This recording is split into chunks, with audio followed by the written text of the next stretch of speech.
Boa tarde a todos. Estão me ouvindo direitinho? Se não tiverem, avisem, tá? Eu sou a professora Amanda, professora do maternal, quer dizer, uma das 3 professoras do maternal, e hoje eu estou aqui para fazer a abertura da nossa vivência hoje, através dessa live, com o psicólogo clínico especialista em antroposofia e pesquisador da psicologia junguiana, pai da nossa escola, pai de Theo, né? Que entrou na escola muito bebezinho e agora já está na escola de Paudalho. Pai da pequena Iná, que entrou no maternal de Edinalva e agora está acho que no primeiro ano, Iná já está, meu Deus do céu, não lembro bem. No instante as crianças vão crescendo, né? E também esposo de professora Luciana, que é a professora do 4º ano. Bom, eu vou fazer um verso, que é o seguinte: salutar só é quando no espelho da alma humana se forma a comunidade inteira, e na comunidade vive a força da alma individual. O tema da nossa palestra de hoje é isolamento e ensino. Qual a lição? Dando continuidade a esse círculo de saberes, né? Que, como Janaína Assunção nos fez relembrar, acho que no primeiro, já faz algum tempo que a escola iniciou com esse evento do Círculo de Saberes. Tivemos uma pausa e retomamos agora, nesse período de quarentena. Então, eu vou falar um pouquinho para vocês da estrutura. A primeira parte da palestra será em 50 minutos, será o momento em que o palestrante irá discorrer sobre o tema. Depois nós teremos 10 minutos de intervalo, às 18h20, e após esses 10 minutos, as perguntas que foram feitas no chat serão respondidas pelo palestrante. Então, após os 10 minutos de intervalo, às 18h30, a gente retorna para que André possa nos dar um apoio com essas respostas. Os microfones ficaram desligados para que a gente possa estar ouvindo e compreendendo da melhor forma possível. E é isso, gente. Bem-vindo a todos e espero que seja uma boa oportunidade de aprendizado para todos nós. Boa tarde.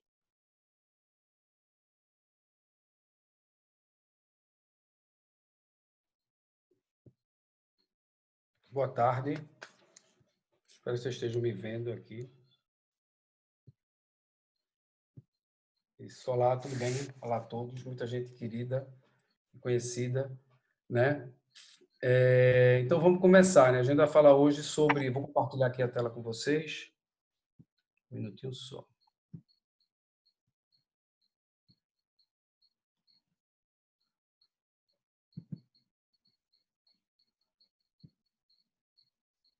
Todos estão vendo? Todos estão vendo? Sim, André, tá ok. Ok, né? Muito bem. Bom, vamos lá. A gente vai falar sobre isolamento e ensino, né? Qual é a lição? Esse tema, ele teve demanda, né, pós a pandemia, né, em função dos ajustes que aconteceram devido ao isolamento. Então, a gente vai passear um pouco por isso e tentar ver que pontos importantes podem ser tirados, né, e quais são realmente os pontos importantes. Então, vamos lá. Esse rebuliço todo é por causa da educação, né? Então, a educação é uma coisa fundamental no processo de desenvolvimento de qualquer cultura, de qualquer população, de qualquer comunidade em si, né? Aqui no Brasil é direito de toda criança tem direito à educação e é dever da família e do Estado promover essa educação, né? Segundo o artigo 205 da nossa Constituição de 1988. Né? E foi um dos pontos mais abalados também nessa pandemia, Então, durante a pandemia da Covid-19, as crianças que ficaram sem escolas, segundo a Unesco, foram 90% das crianças do mundo, né? Elas ficaram sem escolas durante a pandemia. Na América Latina, o número ainda supera. A gente chega a 95%, né? Então, realmente foi um impacto muito grande, né? E aí tivemos contato com essa questão do ensino à distância, né? Esse ensino que funciona fora da escola. E por curiosidade, não sei se alguém sabe quando foi regulamentado o ensino à distância no Brasil. Eu fiquei relativamente surpreso com a data. A data termina em 9, mas não é 2019, nem 2009. Ela é de 1969. Ou seja, é um decreto-lei 1044 que regulamenta o ensino à distância no Brasil, né? A gente recebia, o pessoal que curtiu a década de 80, eu me lembro que tinha Instituto Universal Brasileiro, que vinha nas revistinhas de Walt Disney. Você comprava os cursos, eu mesmo fiz o curso de serigrafia, e alguns outros cursos, enfim, mas a regulamentação do ensino à distância ela existe no Brasil, porém, ela no próprio decreto, diz como a compensação da ausência de aulas, né? Então, o primeiro ponto é que esse ensino remoto, ou qualquer movimento fora da sala de aula, né, ele é válido à medida que ele é uma compensação em relação à impossibilidade de ter esse regime de funcionamento, né? Então, acho que a primeira lição que fica é que educação à distância é uma compensação, né? É um pelo menos, em português um pouco mais claro, né? Por que uma compensação? Porque se fala, a gente escuta muito dizendo assim, mas o futuro vai ser, isso aqui é um caminho sem volta, a tecnologia vai invadir a educação, por que não se está... não pode se... tem que olhar o mesmo ano, o ano está correndo do mesmo jeito, não tem que se flexibilizar nada, porque as crianças não estão tendo aula. Mas um ponto fundamental é que a educação à distância é uma compensação porque existe uma limitação no modelo, ou seja, o modelo é comprovadamente menos eficiente do que o clássico modelo de sala de aula. Não necessariamente que toda sala de aula seja eficiente, né? Mas o modelo à distância, né? Ele é comprovadamente menos eficiente do que o modelo presencial. E quem está dizendo isso é o NEPC, esse órgão aqui que é equivalente ao MEC, o Ministério da Educação dos Estados Unidos. Eles fizeram esse estudo no ano passado, né, onde eles monitoram todas as escolas de ensino 100% virtual ou ensino misto, ou seja, que alternam situações presenciais e virtuais, né? O relatório ele é dividido em 3 sessões, né? E a primeira sessão fala dessas orientações gerais sobre o ensino remoto, o ensino à distância lá nos Estados Unidos. E a recomendação da seção 1, né, uma tradução livre, eu vou ler aqui para vocês, dadas as evidências esmagadoras de baixo desempenho das escolas virtuais e de ensino misto em tempo integral, é recomendável que responsáveis pelas políticas públicas de educação, 2 pontos, reduzam ou parem o crescimento do número de escolas virtuais e mistas, até que as razões de seu desempenho relativamente fraco sejam identificadas e abordadas. Ou seja, além de ser menos eficiente, ainda não se sabe em que dimensão tange essa ineficiência. Existem hipóteses, né? Esse estudo foi feito com 501 escolas virtuais e 300 escolas mistas no ano de 2019, com quase 500 mil de estudantes, né? E essa seria a primeira recomendação. A recomendação geral do guia é isso, né? Então, veja, isso é importante a gente ter consciência para não entrar numa miopia da questão do isolamento. Porque se a gente fosse fazer, a partir da pandemia, dividir em fases as etapas que, digamos assim, vai precisar de atenção ou de uma aproximação na questão da educação, né, a gente tem o isolamento, né, e a gente vai ter depois uma normatização, seja lá como ela for, né? Só que entre o isolamento e a normatização existe um hiato aí, que é exatamente o período de retorno gradual, tá? Então, a gente percebe que muitas instituições estão investindo na questão do ensino remoto, ensino à distância por telas, né? Só que é importante ser dito que essa forma de ensino ela é menos eficiente, né? Ela pode ser uma conveniência de uma disciplina extrapedagógica, né?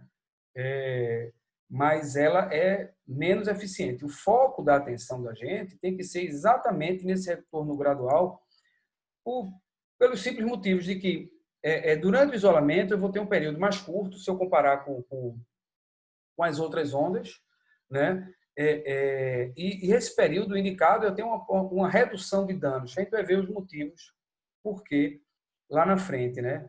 E já o retorno gradual, a tendência é que ele seja um período mais longo, né?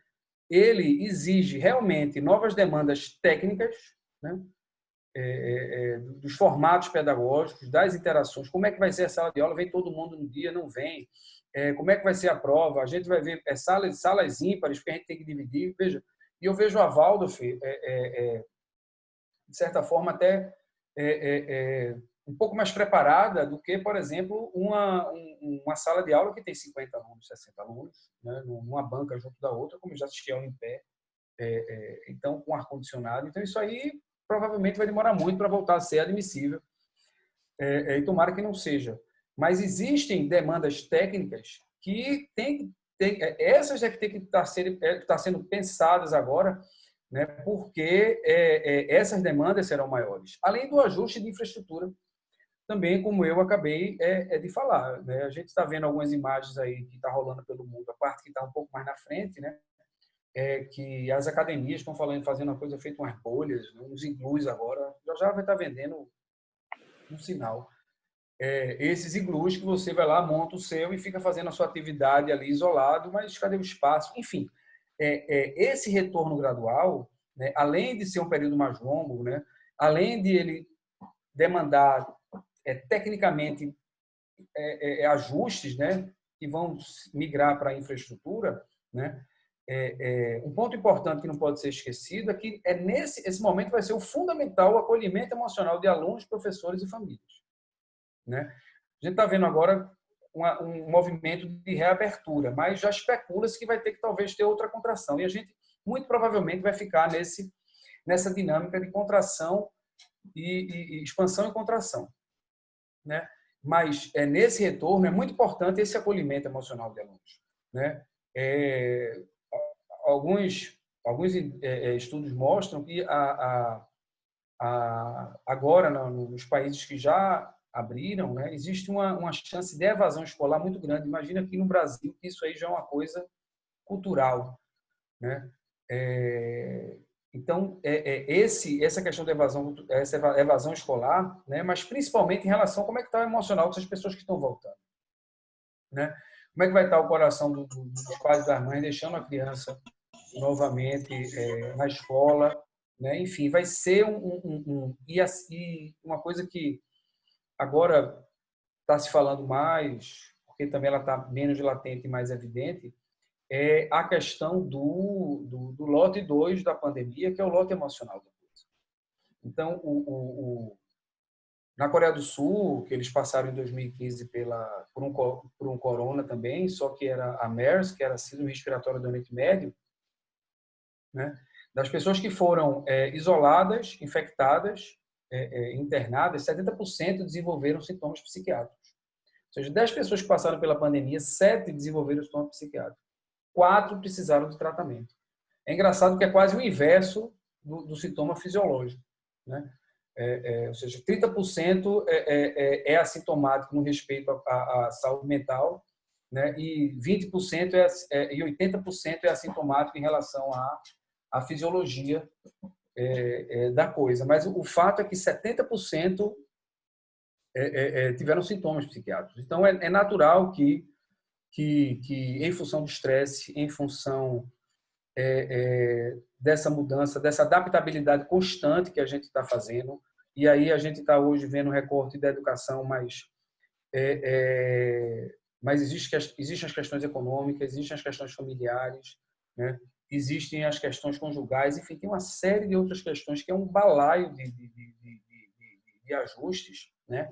E o nosso hardware, nossa fisiologia mamífera, ela não foi produzida nessa alternância gigante entre a gente ser leão e zebra na mesma savana, ou seja, e várias vezes por dia a gente alterna esse papel, ou seja, a gente quando sai na rua se sente vulnerável, quando volta para casa se sente perigoso. Então, essa alternância é um estresse que por si só já dá essa confusão, né? Então, é esse o ponto do acolhimento emocional dos alunos, professores e famílias, né?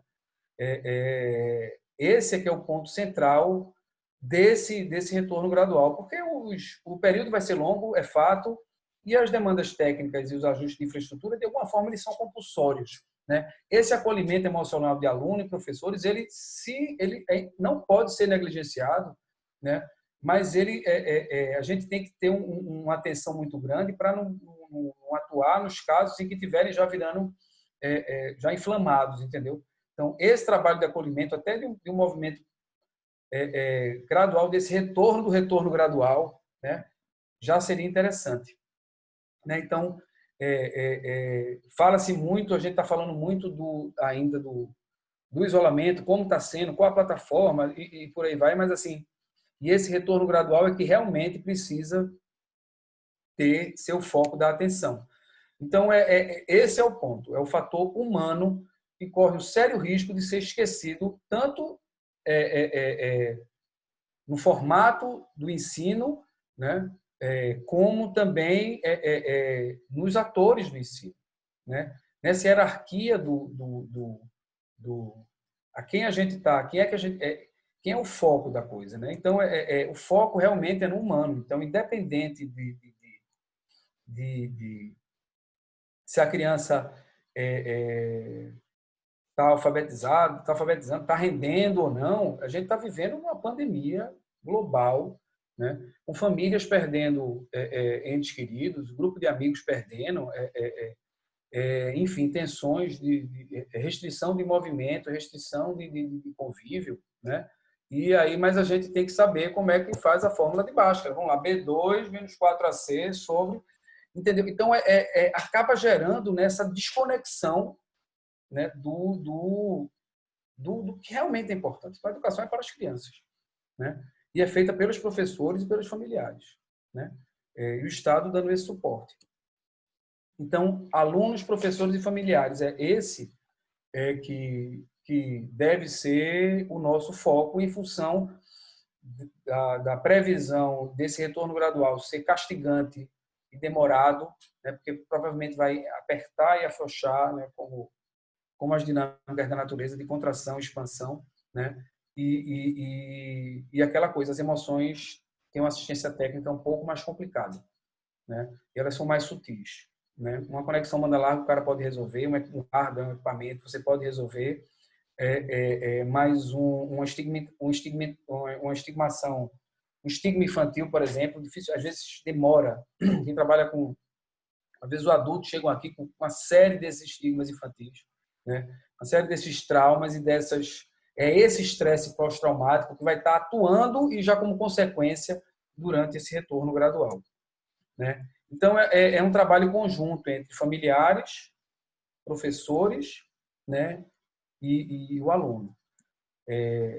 Então, nesse momento, é importantíssima uma visão integral. A gente tem uma tendência de observar a imagem que a gente vê sobre o espectro do nosso repertório. Então, é natural que os empresários se preocupem com os empreendimentos, os familiares com a sua família, né?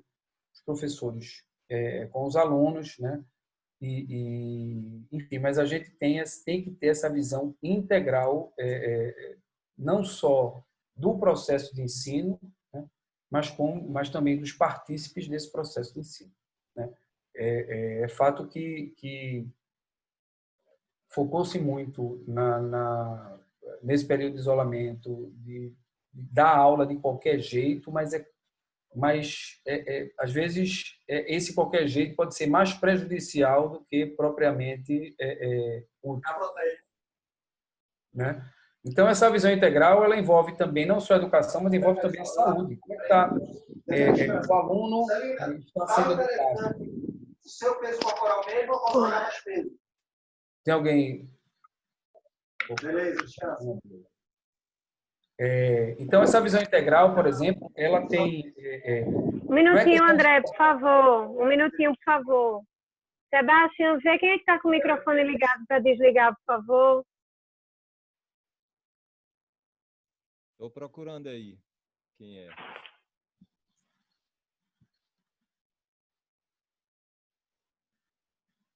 Pronto? Pronto, acho que foi, André, desculpa. Foi nada. Então, essa visão integral é importante, porque agora não é só o processo pedagógico, é o processo de saúde da criança, né, da família e dos professores, e no fundo, da comunidade em geral, né? Então, a gente não pode radicalizar nem só na pedagogia, né, no currículo escolar, né, como a gente está vendo algumas instituições focando nisso, e negligenciando a saúde, né? Mas, ao mesmo tempo, também, você tem que ter esse foco na saúde, mas atender essas demandas do processo evolutivo, porque as crianças vão continuar se desenvolvendo e esse desenvolvimento vai trazer demandas de aprendizado para ela. Mas essa integralidade é que é importante. Da mesma forma, o individual e o coletivo, né? Já você mais para eu tenho que ter esse equilíbrio, porque eu não posso pensar só na minha família, eu tenho que pensar na comunidade como um todo, né? Da mesma forma, eu não posso alienar meu filho, dependendo da idade, por exemplo, no ensino médio, né? Você vê queixas aqui de pacientes que já dizem assim, parece que não está acontecendo nada. A gente entra para assistir aula, o conteúdo tem prova, né? E uma indiferença social em relação ao mundo, em relação à sociedade que está acontecendo, né? Não estou falando nem dos aspectos mais objetivos, né?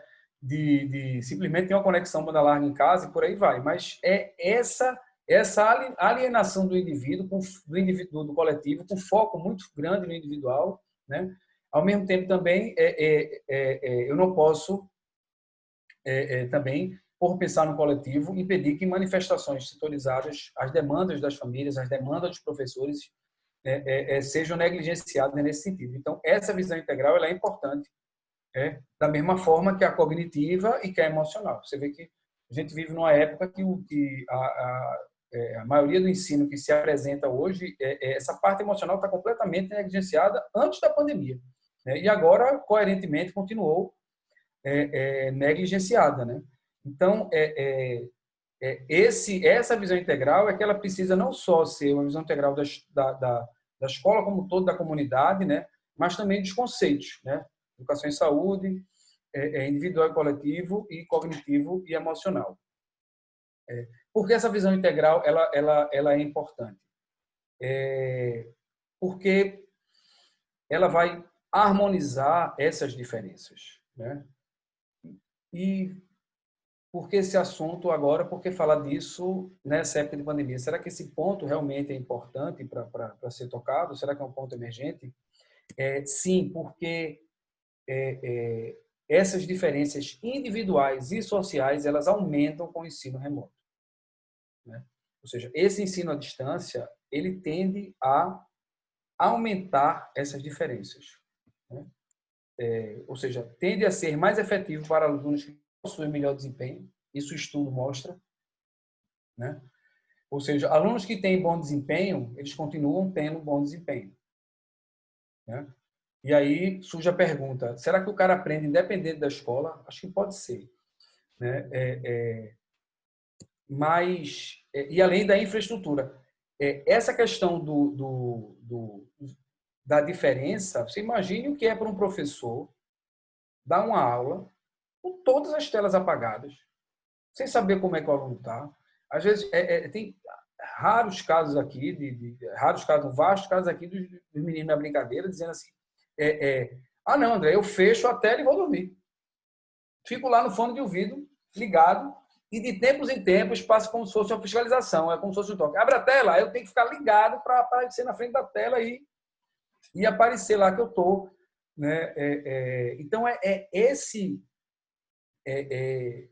tipo de sutileza, porque uma coisa é o sono, outra coisa ele pode estar chorando. Né? Outra coisa pode ser que a família, ele tem que estar tomando conta do irmão mais novo, porque o irmão mais novo está com 5 anos, está em ensino remoto, né? E não consegue ficar na tela da frente sozinho, claro.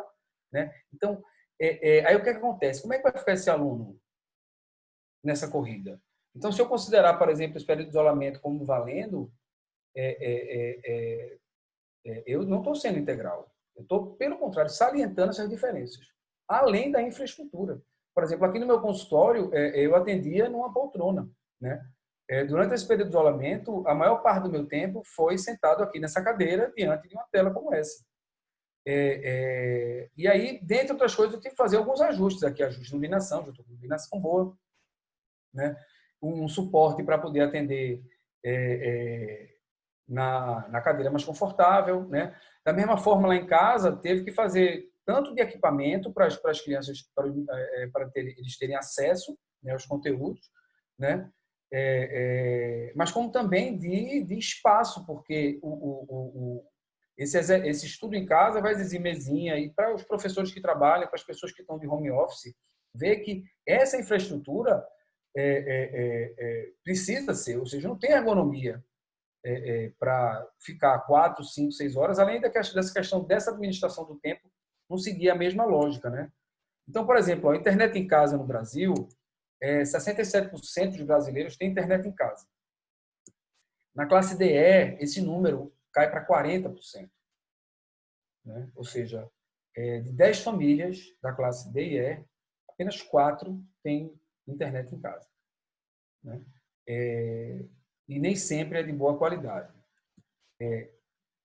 Dessas pessoas, 1/3 da classe DE não tem internet porque não pode pagar. Ou seja, dos outros 60%, tem 30% que relataram que não conseguem pagar. E 1/5, ou seja, 20% deles não sabe usar, não sabe nem como. Assim, não sei, não tem. Então, é uma diferença. Quando a gente vai para a classe A, esse número vai para 99%. Né? Essa é uma diferença escancarada. Eu gostaria muito de ter um mapa desse emocional. Quem está com bem-estar em casa, 67% das pessoas, da classe D, 47% estão com bem-estar, na classe A, 99% estão muito felizes. Então, a gente não tem. Né? Então, infelizmente, a gente vive ainda numa cultura muito material e o aspecto sutil, né, o metafísico, ele acaba sendo negligenciado. Né? Então, tanto a criança que está com, o aluno que está com uma questão emocional, pela dinâmica da pandemia, não só relativa à educação, ele vai acentuar esse processo. Né? Esse desequilíbrio dele emocional, acentuado pela pandemia, vai interferir no ensino, no aprendizado dele, nas aulas. O professor não está percebendo o que existe por outro lado da tela. Né? E aí segue o baile e vai ter prova semana que vem. Entendeu? E tem que fazer 2 trabalhos. Então, esse. Então, quando você diz, eu não tenho internet em casa, vamos dar um jeito. Mas eu não tenho paz em casa. Que jeito a gente dá? Entendeu? Então, você vê que é um esforço muito mais robusto. Então, se o foco não for no humano, né, a gente vai pagar essa conta por mais 2, 3 gerações, quiçá. Né? Então, esse aspecto inclusivo, ele tem que também ser outro ponto fundamental. Né? Então, esse ensino, ele tem que ser, esse período, ele tem que ser integralmente inclusivo. Né?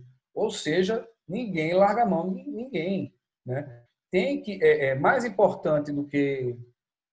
Eu me lembro que... eu vou expor aqui uma professora, mas eu não vou dizer o nome dela, não. Que eu acho que foi no primeiro ano, né? Que tinha uma atividade lá que era para dar um nó nas cordas. Você que fez um alinhado na sala, que passou uma semana só para tirar o nó da sala.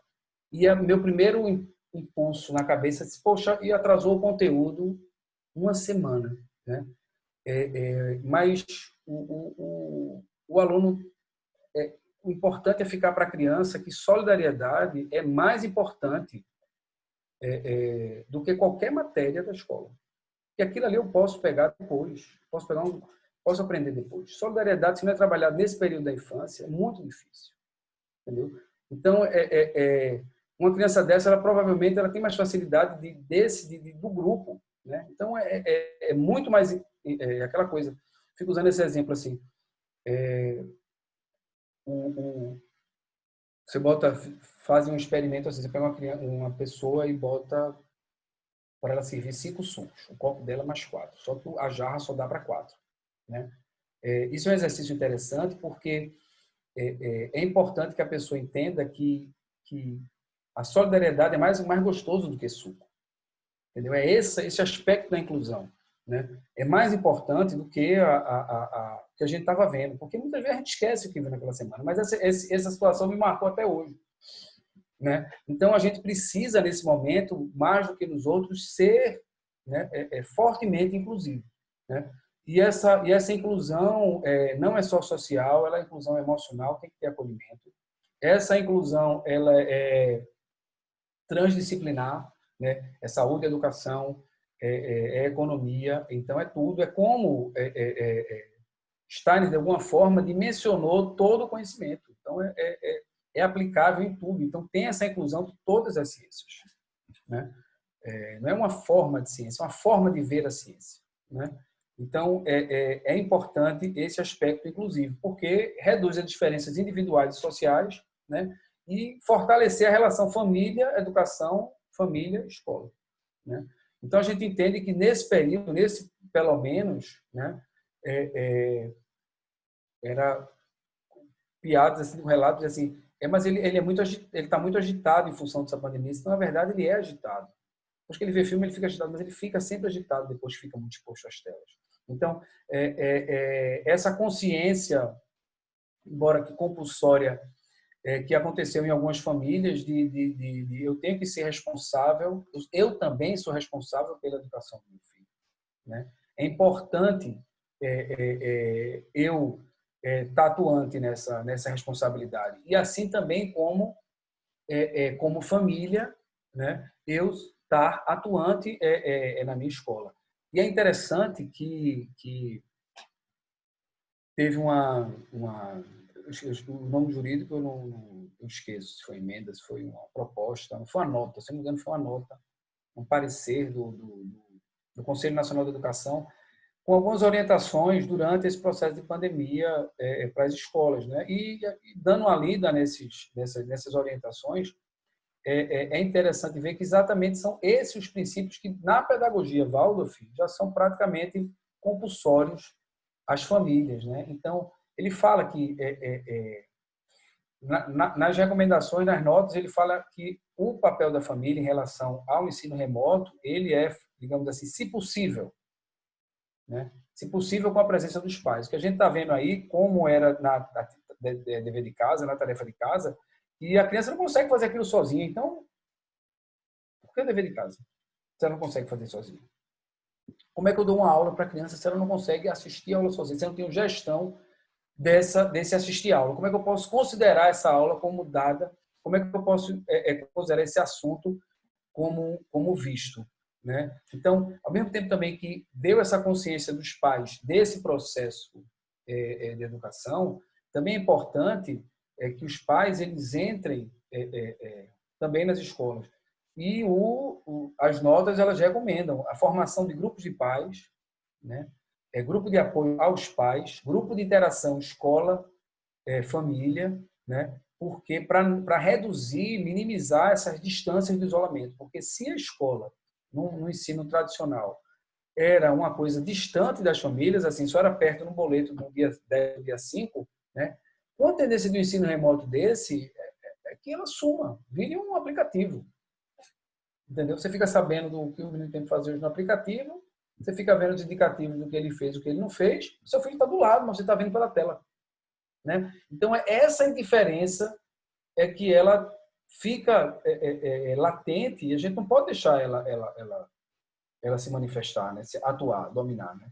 Então, por isso que essa inclusão ela se refere não só à visão do processo pedagógico, né? Mas do processo da criança, do aluno como um todo, incluindo família, professores e toda a comunidade, né? E do fortalecimento dessa relação da família com a educação dos filhos, né? E da família em relação à escola, que é a associação que cuida desse processo, né? E outro ponto é que ensino remoto não é uma plataforma digital. Isso aí praticamente virou sinônimo. Ah, está tendo um ensino remoto antes? Não, mandou umas orientações. Ah, não, ensino remoto é como se fosse, ah, não, tem um Google, tem uma plataforma tal, e assim. Veja, gente, não é plataforma digital. Da mesma forma que música não era CD, foto não era filme. Está aí o MP3 e está aí o Instagram. A Kodak fechou, né? Os CDs acabaram, mas a música continua. Então, o ensino remoto não é a plataforma digital. A gente, no século passado e retrasado, costumava a chamar o produto da embalagem que ele vinha. Então, quando eu chamava disco, eu estou falando, eu comprei um disco do Caetano, eu comprei um álbum de músicas do Caetano, comprei uma coletânea de músicas do Caetano, né? O disco é a mídia, é o meio, né? Da mesma forma o CD, né? Da mesma coisa a foto, o filme. Ah, se tem filme, revela, fotografia, né? Virou sinônimo do meio. Ensino remoto não é a plataforma digital, né? E está se reduzindo a isso. O que aconteceu? Que você paga, tem uma plataforma e está resolvido o assunto. Por isso que a bronca vai ser nesse retorno gradual, né? Porque não tem aplicativo para redimensionar salas físicas, né? Crescer o tamanho da escola, né? Quem faz parte dos grupos de expansão, grupo de trabalho de expansão, sabe que isso é difícil, né? É difícil. Mas ensino remoto não é uma plataforma digital, né? Não se resume ao online. Eu vendo aqui é que praticamente o ensino resumiu-se ao aspecto online. Não, mas ele não está com conexão banda larga, não está com o computador, porque ele não fica sentado 5 horas na frente da tela, né? Não é. Né? Da mesma forma, eu posso diversificar essa experiência de aprendizagem, né? Eu vi na escola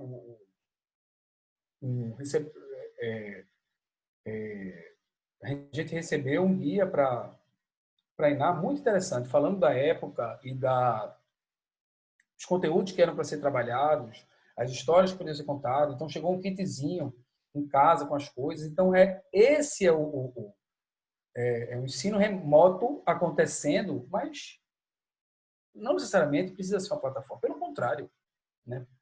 A gente tem até plataformas digitais disponíveis, o WhatsApp, o Zoom aqui, que a gente está tendo agora isso, né? Mas parece que quer um produto, uma caixa para você ver se não está resolvido a coisa. Então, o ensino remoto não é plataforma digital, não se resume online, né? A experiência de aprendizagem ela é diversa, mas para isso exige criatividade, exige tempo, exige pensar, existe dedicação, entendeu?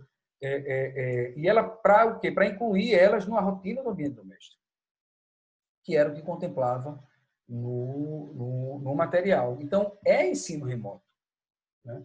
Só não é uma plataforma digital, porque as pessoas estão, como estou repetindo, confundindo isso, né? Então, esse ponto de cuidar do essencial, a gente não pode se distrair, a gente tem que ter foco no que é realmente essencial durante o período de isolamento. O que será essencial durante o retorno gradual até a normalização, seja ela qual for, né? Então, passando por todos esses aspectos, né? Então, essa é a lição número 4 aqui, e trabalhar o essencial de cada período de vida, que eu estou falando, não período escolar, né? Ou seja, com 6 anos o que é essencial, com 7 anos o que é essencial, com 14 anos o que é essencial, com 16 anos o que é essencial. E para isso a gente vai ter que ampliar essa métrica, da mesma forma que os dias letivos eles foram revistos, né? E não vão ser cobrados da mesma forma. Eu tenho que ampliar a métrica de avaliação. Eu tenho que ampliar minhas métricas de desempenho. Como é que eu posso fazer acho que os alunos aí de escola de ensino médio tradicional estão fazendo prova em casa, tem trabalho, mas é a mesma prova, é a mesma coisa, entendeu? Então, ainda é muito... Por isso que é importante a gente não confundir EAD com ensino remoto. A gente falando, veja, o EAD é exatamente o ensino remoto um pouco mais consciente, ver que os períodos não podem ser os mesmos de sala de aula, né? Que a relação com essa tela, ela cansa, né? Ela desvitaliza mais, né? Era uma ilusão que eu tinha. Eu achava que aqui no consultório, pelo meio digital, ia de alguma forma até dinamizar as consultas em relação a eu me cansar menos. Engano, eu me canso mais pelo digital, aqui pela tela, do que no atendimento presencial, né? Então, e aqui eu ainda estou numa coisa ativa em relação. Né? Embora seja uma tela que está na minha frente, existe uma individualidade ali por trás, né? Mas a interface por si só, ela digitaliza, né? Então, eu preciso não me descuidar desse essencial de cada período. Então, o essencial talvez não seja o currículo escolar que está agora, que foi proposto numa situação de normatização que não encontramos agora, né? Então, por isso que a gente tem que entender que o desafio da gente é um pouco o desafio de Pitágoras. Pitágoras queria equacionar toda a natureza. Ele dizia que toda a natureza pode ser equacionável. Ele conseguiu um bocado, né, dos triângulos e por aí vai. E, curiosamente, também ele tem os versos de ouro, onde ele tentou criar lógicas matemáticas para os comportamentos sociais, né? Então, nesse sentido, a ciência, quando a gente fazia essas equações, né, no nosso estudo de química, de física, existia uma coisa que chamava CNTP, que eram as condições normais de temperatura e pressão. Então, quando a gente ia fazer um exercício de química, por exemplo, considere as condições normais de temperatura e pressão. No de física, a gente via assim, considere a interferência do ar e o atrito do carro na estrada. Então, o modelo é ideal, ele vive no mundo das ideias, certo? A prática, ela é orgânica, entendeu? Nosso sofrimento humano aqui é que a gente tem a consciência do ideal e, às vezes, a inconsciência de que, nesse plano aqui, a perfeição é ideia. A gente tem que chegar o mais próximo possível. Então, isso exige essa revisão de métrica, porque não estamos vivendo uma CNTP. Eu não posso querer que a água evapore a 100 graus, porque a pressão atmosférica não é uma ATM. Se a pressão atmosférica for maior do que uma ATM, a água vai evaporar acima dos 100 graus. Se a pressão atmosférica for menor do que uma ATM, a água vai evaporar antes de 100 graus. Então, como é que eu quero avaliar uma nota, uma prova, da mesma forma como se estivesse na sala de aula, no regime normal, por aí vai? Em condição da família, será que eu tenho um departamento de apoio? A comunidade escolar de uma escola tradicional tem esse envolvimento, essa participação dos pais? Como é que está aquela criança? Né? Então, esse foco no essencial de cada período, né, de vida e de cada período dessa pandemia, né? E durante isso a gente tem que ampliar essa métrica. Não digo nem mudar, mas tem que ampliar essa métrica. Começar a rever outros fatores, né? Em compensação de questões que a falta de presença ela não permite que seja visto, né? E aí eu fiz aqui um resumozinho dos estímulos adequados, quimicamente ricos, de uma forma bonitinha de eu botar vivos, vitalizados, né? Por quê? Porque a gente fica trabalhando a cognição, mas se isso não tiver um abatimento físico, né, a chance disso se perder é enorme, né? Esse é o que Steiner fala do conhecimento vivo. Seria um conhecimento quimicamente rico, onde eu me mobilizo fisiologicamente, né? Não só aqui na parte mais seca do meu corpo. Então, no pré-escolar, a necessidade é que seja mecanicamente vibrante, ou seja, porque o movimento vai desenvolver o pensar, né? É interessante que esses estudos dos Estados Unidos eles não consideram, como assim? Pré-escolar está incluído? Como assim está incluído? Né? Então, essa presença desse pré-escolar é necessariamente presencial. Fazer uma redundância dentro do próprio assunto. O sistema nervoso ele vai se desenvolver ainda até os 7, 8 anos. Ele está em processo de neurogênese muito ativa, né? A gente tem que lembrar que é assim, quando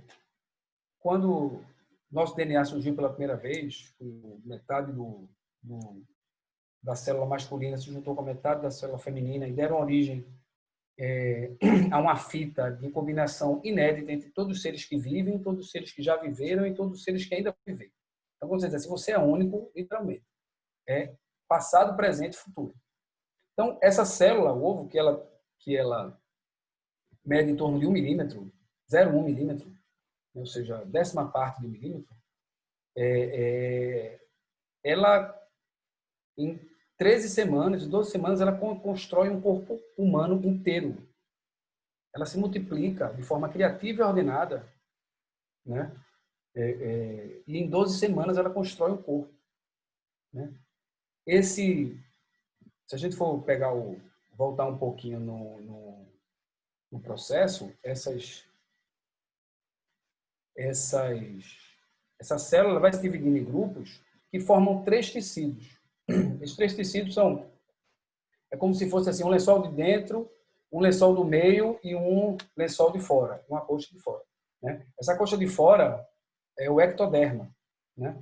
E ele abraça os outros, o lençol e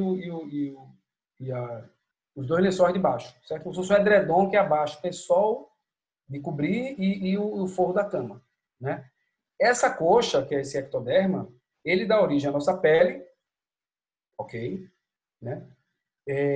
Mas também dá origem ao nosso sistema nervoso central, ou seja, a pele e o sistema nervoso, falando em empresas de tecnologia, surgiram na mesma startup. Então, aquela célula original montou 3 startups, ectoderma, mesoderma e endoderma, cada uma com uma função específica. Ou seja, o sistema nervoso é da mesma raiz da nossa pele, né?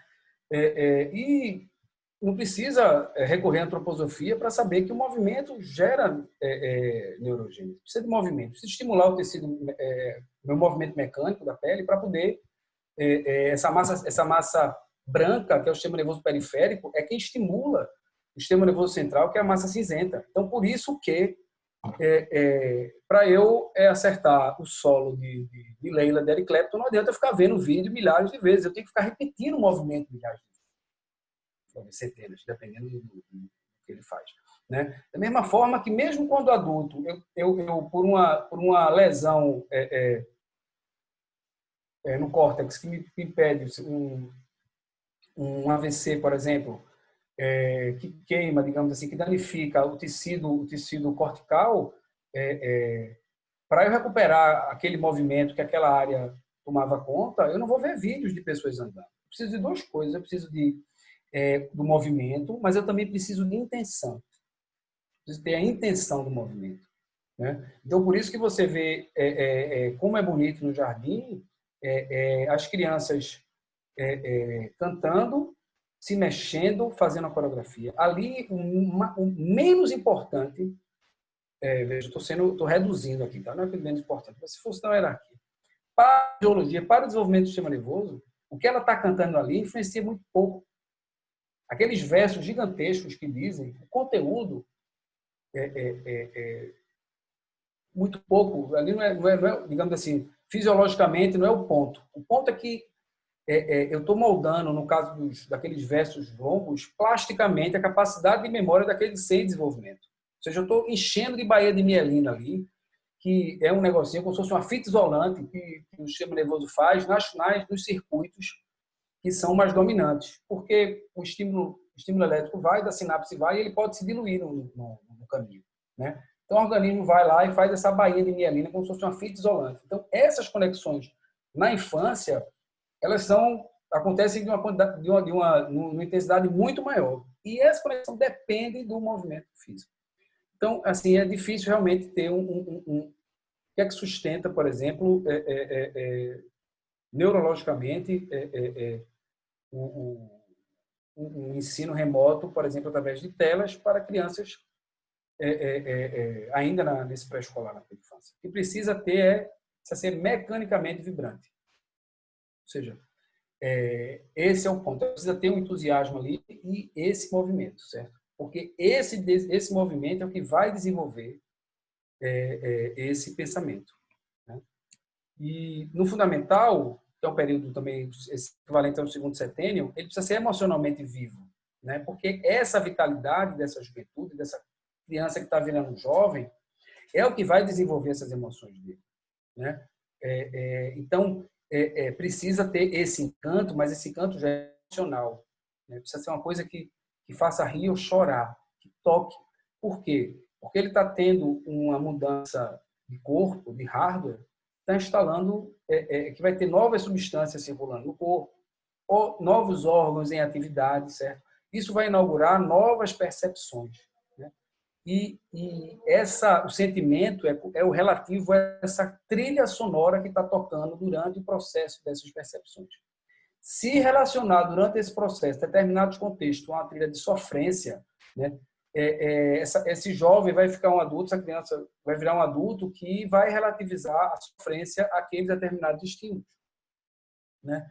Então, a qualidade dessas emoções é que é o ponto alto. Precisa ser emocionalmente vivo, né? Porque essa vitalidade desenvolve as emoções dessa criança, né? E no ensino médio, ele tem que ser verdadeiramente coerente, né? Porque esse sentimento é que vai desenvolver o propósito, né? É interessantíssimo, porque eu atendo alguns alunos do ensino médio tradicional e gera uma confusão com a família, porque é como se o jovem está fazendo, ele entendeu tudo, ele fez a escola, está fazendo isso só porque ele quer manter a gente vinculado. Não funciona. Fulaninho, não sei o que, coisa para preparar. Então ele consegue entender. E essa falta de coerência que ele já percebe causa um desestímulo no processo pedagógico incrível. Quer dizer, eu preferia que os professores fossem mais sinceros. Eu preferia que a escola fosse mais sincera, né? Então, no ensino médio, eles já percebem. Então, essa coerência ela tem que estar presente e ser verdadeira, né? Porque, senão, que propósito, que lastro eu estou dando para esse projeto de adulto em relação à verdade, né? O que Steiner muito bem fala, né? Então, se a gente fosse ver esses estímulos adequados, né, quimicamente ricos, ou seja, vitalizados, né, o ideal é que o pré-escolar ele seja mecanicamente vibrante, né, porque esse movimento desenvolve pensamento, né? No fundamental, ele tem que ser emocionalmente vivo, né, tem que ter brilho, né, porque essa vitalidade é o que vai ser o lastro para o desenvolvimento dessas emoções, e no ensino médio ele tem que ser verdadeiramente coerente. Porque é esse sentimento de coerência que vai desenvolver essa questão do propósito. Esse sentimento dele em relação à verdade que vai ser, quando adulto, o que a gente vai chamar de o que é que eu vim fazer aqui, né? Qual é a minha nesse mundo, né? E eu não sempre gosto de trazer esse protocolo canadense. Isso aí, vocês podem procurar o que 24 horas saudáveis devem ter. Você pode procurar por esse nome. Vocês podem procurar também Canadian 24 Hours Movement, Guidelines. Então, enfim, é um guia que aqui está resumido, independente de isolamento ou não, ele deve ser respeitado, né? Entendendo que o isolamento é um provisório, né? Mas precisa ser respeitado. O que é que esse guia diz? Ele diz que dos 5 aos 13 anos, o ideal é necessário de 9 a 11 horas de sono ininterrupto por noite. E de 8 a 10 horas para dos 14 às 17. Né? Com horários fixos de dormir e acordar. Né? Então, o que a gente está vendo aí, a realidade é um caos. Né? Começa as aulas às 8, o menino acorda de 5 para as 8. Né? Bota um filtro, agora é maquiar filtro, bota um filtro, né? Responde a chamada, está lá presente. Quando o professor fecha a tela, ele vai dar um cochilo, às vezes tomar café, ouvindo, né? Porque foi dormir de 1 hora da manhã, 2 horas da manhã.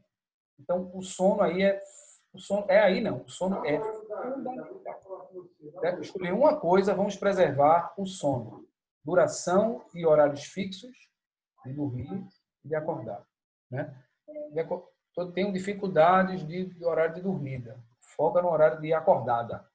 Porque acorda cedo, sem dormir de dia, é natural que tenha mais sono, o sono venha mais cedo e durma, né? Então, essa questão do sono, ela não pode ser negligenciada, né? Ele tem que ter várias horas de atividades físicas leves e variadas, estruturadas ou não, ou seja, não necessariamente precisa ser uma caminhada marcada, descer para pegar coisa, lavar uma roupa, estender uma roupa, entendeu? Essa atividade física leve está com o corpo, com esse corpo em movimento, né? Que, digamos assim, durante o período de isolamento, comprometeu um pouco mais, né? E pelo menos 1 hora por dia de atividade física aeróbica de moderada vigorosa, ou seja, dar uma carreirinha, dar uma suada, né? Para o corpo sentir esse calor, né? Então, é um ponto importante, porque do mesmo jeito que quando o organismo da gente faz febre, ele quer levar esse calor com mais intensidade para nos proteger, né, na letalidade do vírus, a gente pode estimular esse bom calor, né? Ou seja, quando a gente faz uma atividade física, uma aeróbica vigorosa, que estimula o cardiorrespiratório, né, você sente que o corpo está quente. É aquela coisa que você sai, toma um banho, às vezes volta, sai do banho rápido e ainda sente aquele calor, né? Isso é fundamental para a saúde, né? Quando eu era criança, assim, dizendo, o frio é que dá o resfriado, mas na verdade o resfriado dá gripe, né? A gente resfria e fica sem esse calor periférico, então a gente fica com as portas mais vulneráveis, mais fáceis, um ambiente um pouco mais propício para os vírus. Então, se eu estimulo já esse calor interno, digamos assim, eu dou uma febre boa todos os dias, né? E uma febre boa no sentido químico da coisa, né? Emocional e também cognitivo, né? E por fim, que é um ponto que está aqui por último, mas não menos importante para não perder o trocadilho, não mais do que 2 horas por dia de tempo de tela recreativa, evitar sentado por longos períodos. Ou seja, o ponto aqui agora, a tela não deixou de ser recreativa, tá? A tela deixou de ser recreativa. Agora é aula, né? Muito embora tenha um negócio que é alt-tab, que você fica alternando as coisas e ficar jogando, conversando, bate-papo, é muito mais quente do que a aula em si, muitas vezes. Mas a questão é o comportamento sedentário. Por quê? Porque ele desencadeia as síndromes metabólicas. O que é a síndrome metabólica? São os colesteróis altos da vida, as diabetes, ou seja, essas confusões, né, esse desequilíbrio no nosso metabolismo. Então, imagine que a criança passa. Uma criança que é exposta uma criança de 11 anos exposta à tela, né, ela tem um metabolismo calórico em hora 998 calorias, em torno de menos de 1.000 calorias. Se essa criança estivesse em coma, ela estaria consumindo 1.200 calorias, ou seja, a exposição a telas me coloca no metabolismo abaixo do meu basal. Imagine um organismo funcionando 6 horas por dia, 8 horas por dia, no metabolismo abaixo do basal. Eu vou entrevar o meu metabolismo, entendeu? Então, aí se eu não tenho, por exemplo, 1 hora de atividade física rigorosa, se eu não tenho, se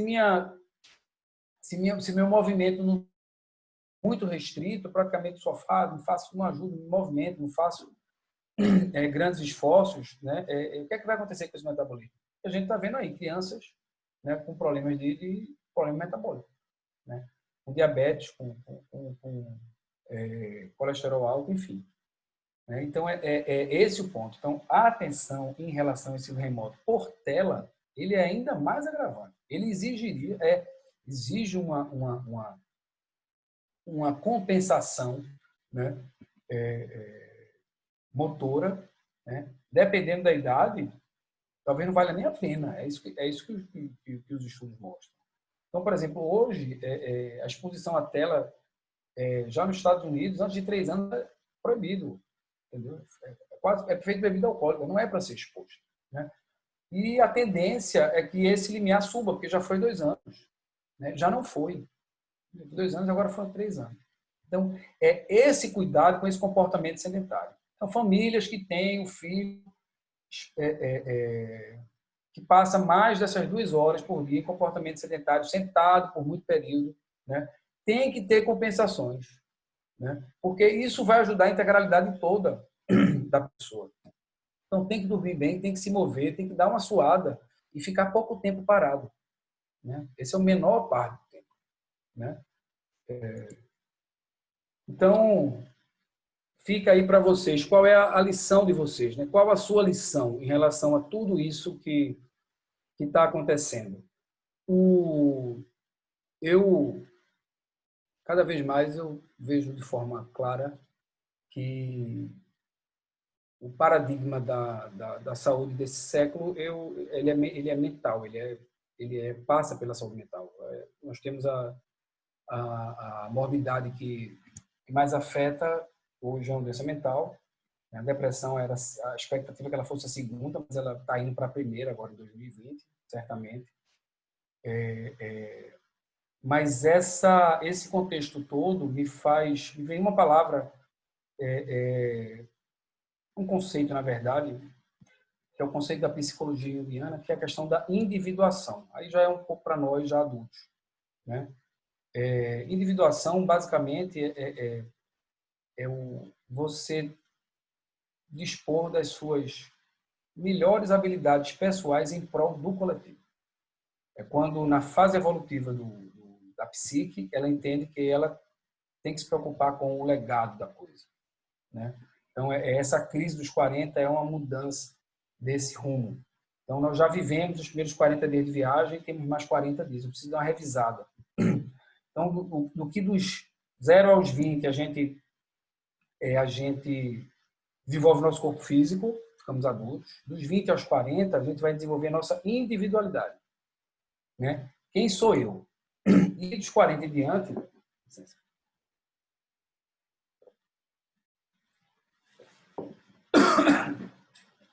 40 em diante, eu vou ver qual a minha atuação no mundo, né?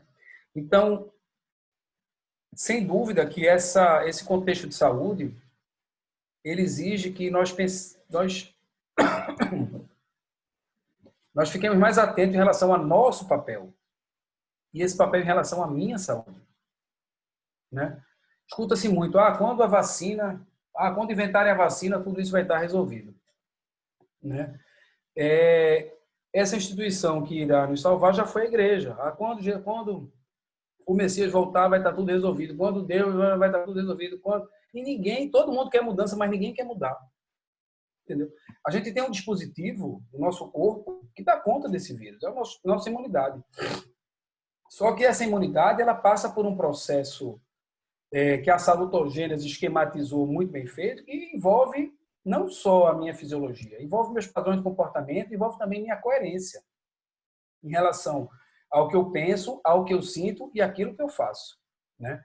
Então, para nós pais, além da comunidade, além do plano educacional, em relação a toda a nossa espécie, qual é a nossa lição? O que é que nós vamos guardar disso?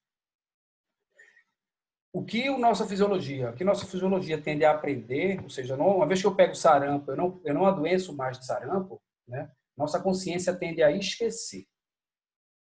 O movimento psíquico é inverso à fisiologia. Então, os fatos desagradáveis, nosso corpo aprende. Os fatos desagradáveis, nossa mente esquece, né? Sem dúvida, tivemos muito ganho, tivemos uma aproximação maior das famílias no processo educacional. Tivemos ganho de saúde, de alimentação, de apropriação doméstico, de fazer atividade física com o que tem, né? de olhar com um olhar mais profundo o ambiente que a gente vive, a escola do nosso filho, né? Os nossos relacionamentos, né? Temos que fazer um esforço para isso não se perder com o passado. E temos que entender também que o vetor da mudança somos nós mesmos. Não adianta botar para fora, né? Nós temos a capacidade de cuidar da nossa saúde, cuidar da nossa vida. A carreira já foi delegada às empresas, a salvação já foi delegada à instituição. Hoje a gente sabe que cada vez mais está tendo um achatamento da pirâmide, ou seja, as relações humanas estão ficando cada vez mais horizontais, né? Das instituições religiosas ao patriarcalismo, até o associativismo, né? Então, não é um cada um por si, é cada um por si e por todos também, né? Então, fica essa reflexão de qual a sua lição. As lições de hoje está resumida aqui, não precisou nem anotar. O resumo que vimos hoje foi que, primeiro, o ensino à distância é uma compensação. né? Ele não pode, se for para botar gás, é o provisório. Aqui nesse período é minimizar danos. O trabalho grande, o desafio vai ser nesse retorno gradual, que tende a ser mais longo, né? E necessitar não só de infraestrutura, como de revisões técnicas, de métricas e de processos pedagógicos, mas também no acolhimento emocional dos professores, familiares e dos alunos, né? Isso faz com que a gente mantenha, entenda que o foco é no humano, né? No aspecto integral desse ser humano, e essa integralidade ela tem que ser inclusiva, ou seja, não só do aspecto cognitivo, mas do aspecto de saúde também, não só do aspecto familiar, mas do aspecto da comunidade como um todo, não só da criança, mas da família como um todo, não só da escola, mas dos professores, familiares, por aí vai, né? E esse olhar para a gente abrir o olho para cuidar do que realmente é essencial, o que é que precisa, o que é que realmente é importante nesse período, né? E, por fim, não consegui fazer sem Rudolf Steiner. Essa frase dele aqui, né? Toda educação é autoeducação. E nós, como professores e educadores, somos, em realidade, apenas o entorno da criança educando-se a si próprio. Vamos cuidar do entorno quando focamos na educação das nossas crianças, mas vamos cuidar também de nós como entorno, da nossa autoeducação. Tá? Obrigado. E foi isso. Obrigada, André. Nós vamos dar agora uma pausa de 10 minutos. São 18h42, 18h52 a gente retorna. E a gente está aguardando as perguntas no chat, tá? Então, podem enviar suas perguntas, vamos dar essa pausa. Daqui a pouco a gente retorna, tá bem? Tá bom. É daqui a pouco. Tá bom.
Bom, gente, nós estamos agora, certo, no momento de retornar.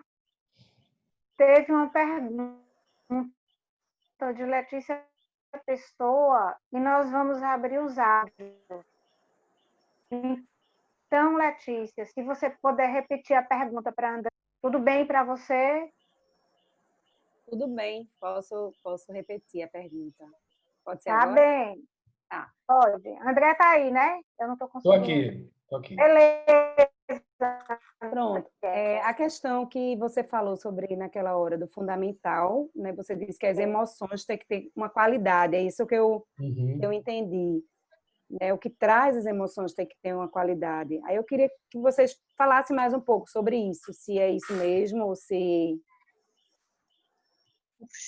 é diferente do que eu entendi. Entendi. É o seguinte, nesse segundo setênio, né, nessa parte no Fundamental 2, você vai ver que na primeira infância, né, No 1 também, tá, André? É no 1 e no 2, no Fundamental 1 e 2. Fundamental 2, tá? Porque aí ele pega um pouco do primeiro setênio, né?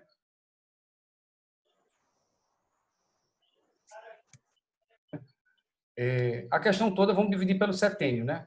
Vocês estão vendo que está dando uma variação de internet aqui. Estão ouvindo bem? André. Tá. O que no primeiro setênio, o movimento é que vai dar as bases do meu pensamento, certo? No segundo setênio, esses sentimentos que são a novidade, né? Ou seja, a criança ela vai inaugurar novas percepções, né? Existe uma mudança fisiológica acontecendo, né? E esse fator da emoção é como Steiner falava, né? O professor do fundamental ele tem que encantar as crianças. Então esse aspecto da emoção, né? Está se inaugurando muito, vai ter esse primeiro amor, vai ter esse o primeiro prazer, outros tipos de prazer. Então, que sentimento isso vai estar associado? O ponto bem objetivo, Letícia, é que a base desse repertório estético, nessa qualidade estética das emoções nesse segundo setênio, é o que vai dar a capacidade dele, quando adulto, reconhecer o belo. Porque, na verdade, a gente escuta muitas vezes assim, no primeiro setênio o mundo é bom, no segundo setênio o mundo é belo, no terceiro setênio o mundo é verdadeiro. Na verdade, o próximo da realidade é que no primeiro setênio o ser humano terá seu repertório do que é bom. Ou seja, aquilo que ele viver naquele período é o que ele vai associar a bem-estar, por exemplo. Né? O repertório emocional que ele tiver no segundo setênio é quando ele for adulto, associado ao senso estético, ou seja, a beleza plástica da coisa, né? Que depois vai desdobrar no senso de justiça. Né? Pegando a filosofia de Kant aí, já que é a coisa mais para o terceiro setênio, que é o mundo é verdadeiro. Né? Então, é essa capacidade, então é esse repertório, né, que a pedagogia tradicional, talvez pelos indicadores de performance, que por muitos anos e ainda continua sendo esse vestibular ou Enem para o ingresso de faculdade.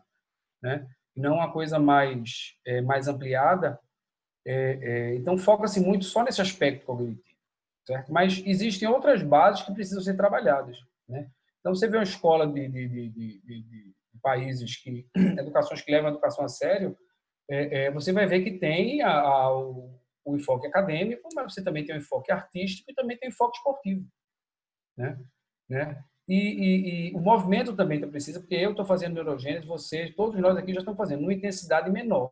Mas a gente, hoje, quando eu aprendi na escola, neurônio não se criava depois da infância, se cria assim, com muito menos intensidade. Né? Eles criam compulsoriamente. Né? Mas aí, nesse aspecto emocional, que relação cognitiva eu vou dar. Então, é essa beleza, né? Que no fundamental encerra com teatro, nessa encenação, né? de uma tragédia já, porque já não é mais um conto, você já vê que é uma tragédia, já tem aspecto de realidade ali. Entendeu? Já está preparando para a próxima fase. Né? Então, já existe um sofrimento legítimo. Você vê nos contos do Grimm, por exemplo, os contos do Grimm são amoral. Então, o dragão come lá o negócio e ninguém fica com raiva de ninguém. É feito a lagarta, a formiga e a aranha. Elas existem, se comem e se harmonizam. Estão harmonizados, entendeu? Então, é como se a primeira infância fosse amoral, né? E na segunda infância, ela é um pouco imoral, porque ele está testando, ele já tem a base de percepção de moralidade, mas está testando, né? Para, no terceiro setênio, já encontro com a verdade, ele terminar uma pessoa que já tem essa moralidade, né? Em resumo, assim, moralidade, para explicar rapidinho, moralidade, amoralidade, imoralidade e moralidade. É o seguinte, imagine que eu sou um motorista e parei na estrada com um ônibus carregado de gente e aí tem uma barraquinha vendendo coisas lá no Rio da Coxinha, eu vou de lado ali, tem um copo americano cheio de líquido insípido, né? E aí eu vou beber achando que é água e vejo, eita, é cachaça, né? A moralidade, ela vai fazer com que eu não bebo porque eu estou dirigindo. O imoral, ele vai dizer, rapaz, daqui para tal, acho que não tem um copo de cachaça, eu sei que eu dirijo bem, eu seguro a onda, não tem problema, a cachaça é muito boa, não vai ter blitz daqui para lá e coisa e tal. O amoral, ele não sabe identificar se é cachaça ou se é água. A criança não sabe identificar ainda o que é. O jovem já começa a ter essas bases, por isso que ele vai transgredir de alguma forma mais final e aceitar um pouco. Então vai nesse processo, até o Rubicão, que começa o enfrentamento, depois vem uma revolta sem rebelião, que termina com a revolta com rebelião, né? Mas essa tragédia, mas essa emoção toca exatamente a qualidade desse senso estético, como na infância seria a qualidade dos movimentos, dos versos, dos ritmos, né? Não sei se deu para explicar aí. A gente tem outra pergunta, André. Vê aqui, de Madalena. Ela diz assim, foi dito no retorno gradual, dentre outras questões, o foco no humano é essencial, bem como a necessidade de se trabalhar o essencial de cada período na vida, o que leva à ampliação da métrica de avaliação. Daí pergunto, o que seria esse essencial? E quais os parâmetros para definir o que é essencial?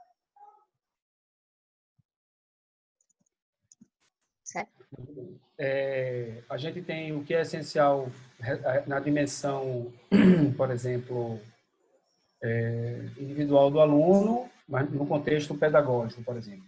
Então, isso a pedagogia, ela a pedagogia Waldorf, ela já tem isso muito transparente do que quais são os conteúdos a serem trabalhados naquele momento. Por exemplo, vou dar um exemplo para ser mais objetivo. É essencial que, na minha primeira infância, eu desenvolva a minha coordenação fina. Então, quando eu assumo o meu corpo, quando instala aqui o sistema André, que não é nem André, mas acho que eu não sabia o nome dele ainda, eu vou começar a ter controle desse meu organismo. Então, o bebê ele não mexe, não tem coordenação motora dos membros motores, né? Nem do sentido da visão, não foca, só aos 3 meses, 5 meses é que vai focar, e depois a gente vai aprender a ter coordenação, descobre o dedo, e por aí vai.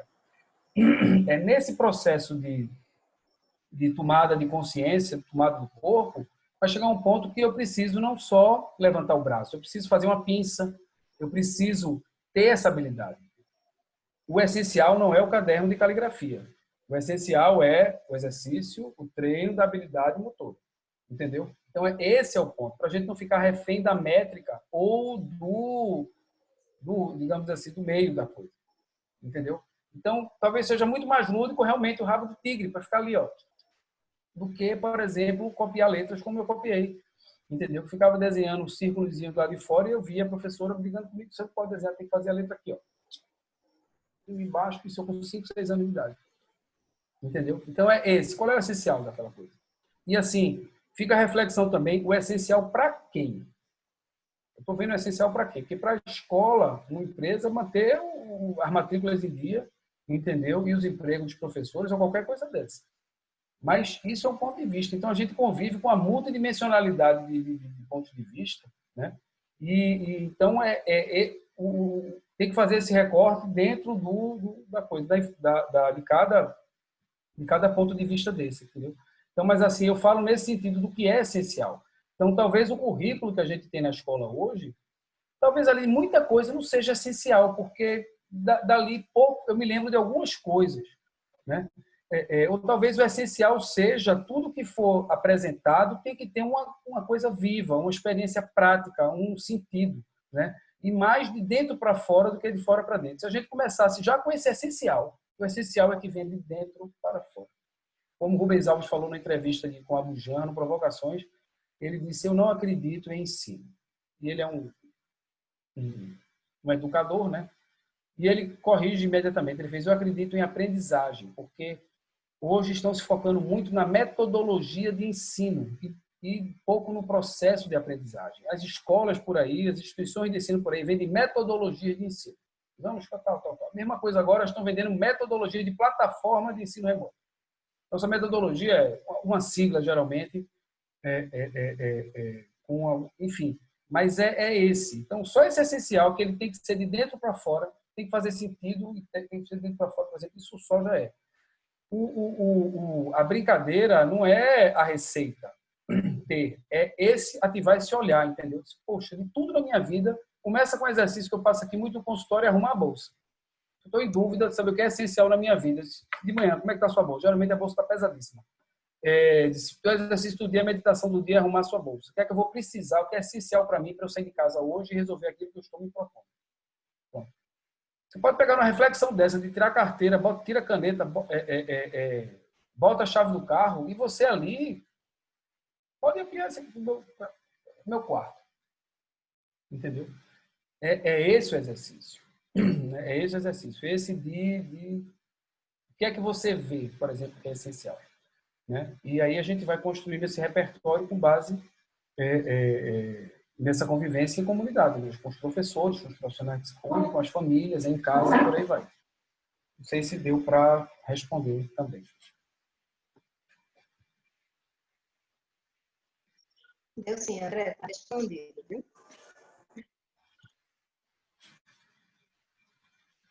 Ok, pessoal. Nós temos mais alguma pergunta, professora Tassiene? Alguém quer fazer mais alguma pergunta? Escrito no chat não tem, não. Tem que tirar foto, viu, professora? Eu fiquei encarregado de tirar foto. Então, antes de acabar, tem que mandar todo mundo mostrar o rostinho.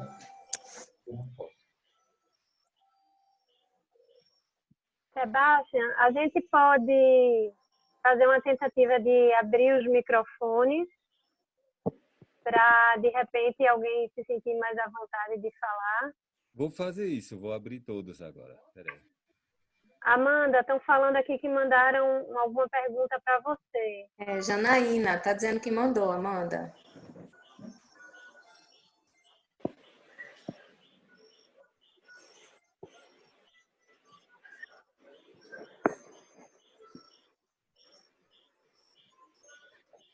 Outra opção em relação a abrir o som é no abrir participante e lá embaixo tem levantar a mão. Aí pode ser abrir o som daquela pessoa que quer levantar a mão. Também pode abrir. Janaína não quer não ativar e ler a pergunta dela? Cadê Janaína? Janaína, pode ler. Eu imaginei que ela tivesse mandado uma foto, a foto do... Desculpa, professora, eu mandei só para você.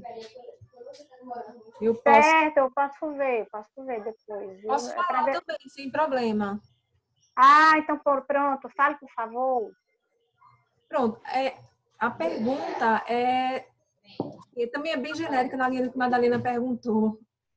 Porque a gente está entendendo que a Escola Waldorf não vai fazer reposição desse período, né? Que a gente ficou parado. Então, vai tentar, de alguma forma, resgatar o currículo. Tá maior barulho aqui em casa. Vai resgatar o currículo, né? Enfim, dentro da possibilidade desse ano letivo que vem por aí. Então, a pergunta que eu fiz foi: o que é que a gente ganha nesse cenário já de prejuízo garantido, né? É bem genérica, mas o que é que a gente ganha? Porque eu acho que que os alunos da escola, as famílias estão ganhando, né? Diante de outras escolas, mas, enfim, queria entender melhor porque tem esse prejuízo, entre aspas, do currículo formal, né? Vai ter algo que vai passar, que não vai acontecer. Então, o que é que a gente ganha?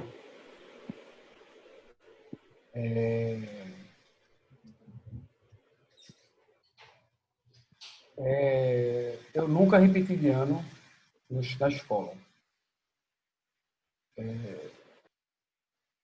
E estou no meu terceiro curso. Me formei, entrei na faculdade com 17 anos, né? Mas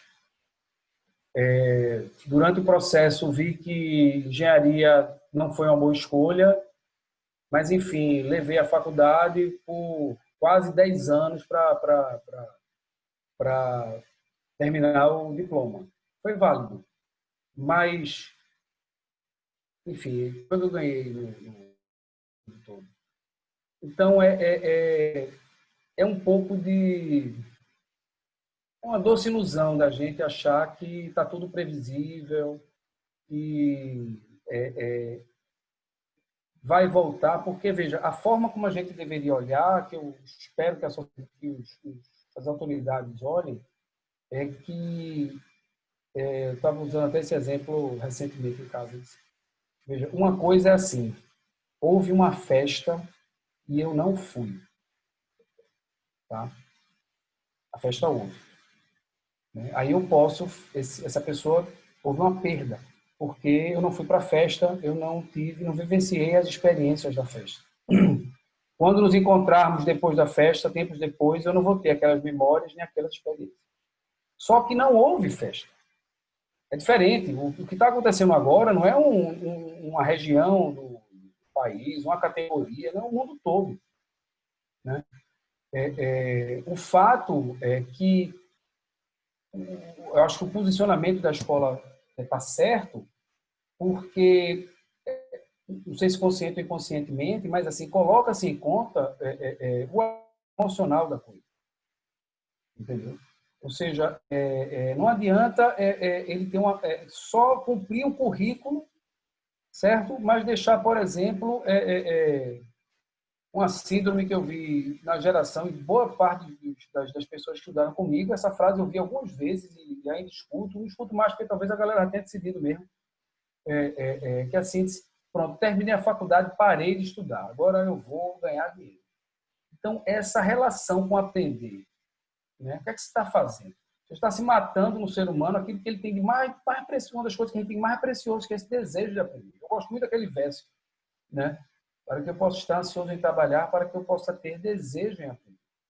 Né?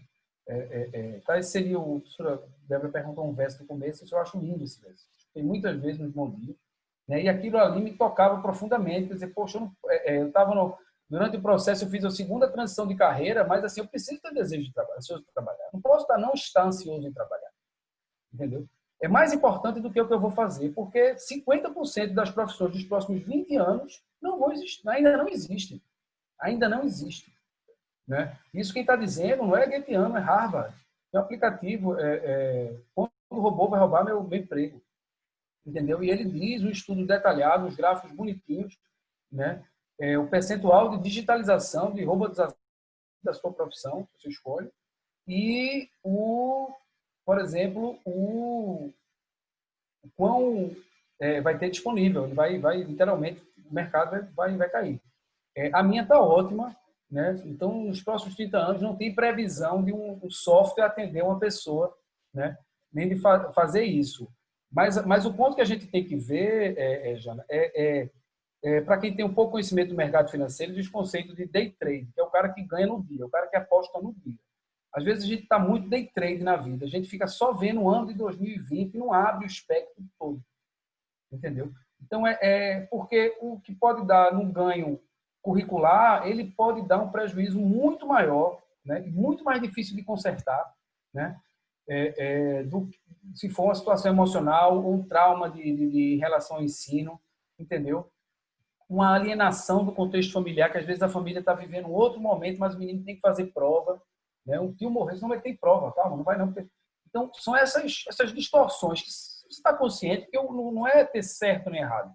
Eu espero que as pessoas estejam conscientes do que elas estão fazendo. Senão, tem uma imagem que o Dalai Lama fala, que o ocidental é um cavaleiro em disparada, seguindo velozmente no seu cavalo, e alguém pergunta para ele, aonde estás indo? E ele faz, não sei, pergunta ao cavalo.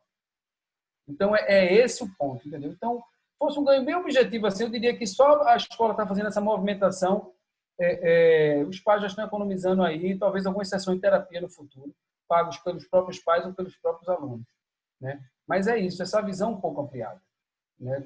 Desse aspecto mais integral, que faz parte da pedagogia e não teria como ser diferente, né? Então, os outros que veem só um aspecto, então é natural que vejam, continuem vendo só esse aspecto, né? Mas esse é o ganho, porque não tem ganho. Cara. O ano, né, não existiu para todo mundo. Entendeu? O mais importante, por exemplo, é a socialização. E a Organização Mundial de Saúde recomenda que mantenham os laços em dia. Entendeu? Mantenha a turma, mantenha o senso coletivo de turma. Né? Então, a gente repassa aqueles pontos. Né? Isso aqui é temporário. Né? A gente tem que se ver, né? Se ver como gente, como pessoa, como amigo. Né? É esse espírito da turma que é mais importante que não possa morrer. Que, por exemplo, no Fundamental 2, e você consegue ainda eles se ligarem em coisa dentro do possível. Né? Mas é isso, eu acho que esse é o ponto. A festa não existiu esse ano. Né? Então, vai ter gente que vai inventar histórias que foram para a festa ou que viram a festa pelas telas, mas, no fundo, não é uma festa. Entendeu? É uma impressão em telas da festa. Bom, por aí vai. Eu acho que não sei se deu para responder.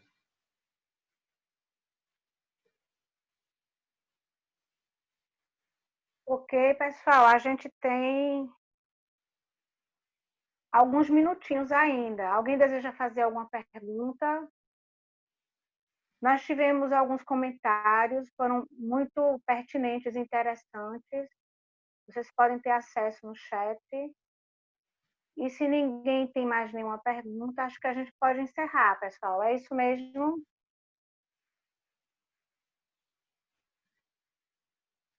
Deixa eu ver aqui o que é que apareceu. Tem que ter a foto, hein? Sem esquecer a foto.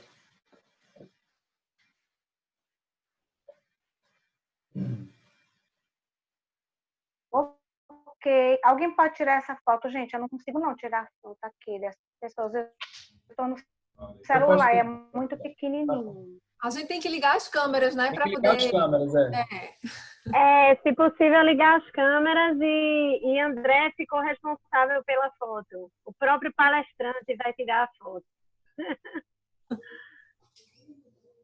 Muito bem. Colocar a grade, né? Aqui faltam algumas pessoas aqui abrindo. Mas são 2 páginas, André, viu?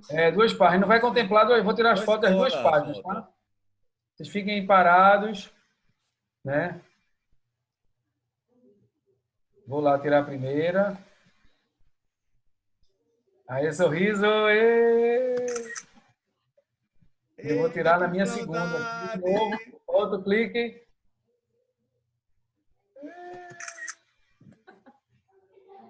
Muito bem. Todos contemplados na foto. Depois eu mando pelo WhatsApp. Que bom ver muita gente querida agora. Que massa. Inocência, Carla, Ângela, que massa. Muita gente. Parabéns, André. Muito bom te ouvir sempre. Obrigado, viu? Obrigado. Só consegui ligar agora, mas valeu, André. Beijo. Beijo para todos, viu? Valeu, gente. Obrigado, até a próxima. André. Então, tchau. Muito obrigada, André. Foi uma honra ter você aqui com a gente. Obrigada a todos que participaram e boa noite a todos. Eu vou ler o verso para a gente encerrar, tá certo? Salutar só é quando no espelho da alma humana se forma a comunidade toda. E na comunidade vive a força da alma individual. Eis o princípio da ética social. Boa noite, minha gente.